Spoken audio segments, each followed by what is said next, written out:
Udhna police સ્ટેશનમાં નોંધાયેલ mobile ચોરીના ગુનામાં નાસ્તા ફરતા આરોપીને ઝડપી પાડતી સુરત શહેર એસઓજી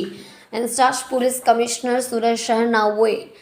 નજર ચૂકવી મોબાઈલ ફોન પૈસા સામાનની ચોરી કરતી ટોળકીને શોધી કાઢવા માટે આપેલ સૂચના અધિક પોલીસ કમિશનર શરદ સિંઘલ સાહેબ ક્રાઇમના નાયબ પોલીસ કમિશનર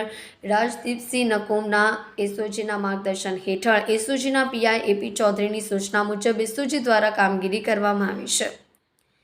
એસઓજીની ટીમના માણસો શહેર વિસ્તારમાં પેટ્રોલિંગમાં હતા। Assistant head constable Jagjibhai Shantibhai, assistant police constable Sikandar બિસ્મિલ્લાને મળેલ બાતમીને આધારે આરોપી અખ્તર ખાન ઉર્ફે બવાલ મુખ્તાર ખાન પઠાણ ઉંમર 33 રહેવાસી ઘર નંબર 483 આંબેડકર નગર મીઠી ખાડી લીંબાદ સુરત મૂળ વતન મહારાષ્ટ્રનાને ઝડપી પાડવામાં આવ્યો છે। મજકૂર આરોપી પૂછપરછ કરતા તેણે જણાવ્યું અશરફ પીર મોહમ્મદ શેખ રહેવાસી 43 પદ્માવતી સોસાયટી મદીના મસ્જિદ પાછળ લીંબાદ સુરત નાઓ જે ઉધના પોલીસ સ્ટેશનમાં અગાઉ પકડાઈ ગયેલ હોય જેઓએ પોતે એક ઓપ્પો કંપનીનો મોડેલ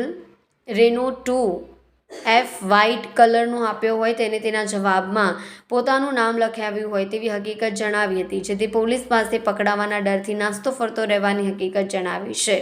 મજકૂર આરોપી ઉધના પોલીસ સ્ટેશન ગુના રજિસ્ટર 2023 સિપિકો કલમ 379(1)(3)(114) મુજબનો ગુનો